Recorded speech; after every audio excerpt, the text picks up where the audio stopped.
Isang bangkay ng senior citizen ang natagpuan sa palikuran ng isang bakanteng bahay.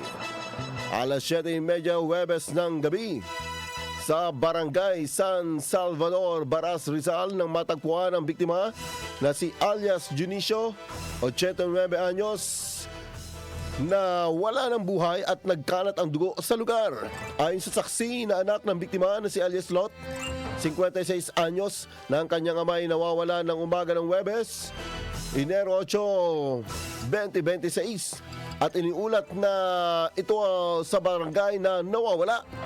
Iniulat rin ito na sinuri niya ang kanyang ama na nawawala sa mga bakanteng bahay sa lugar at dito nito natagpuan ang wala ng buhay na ama.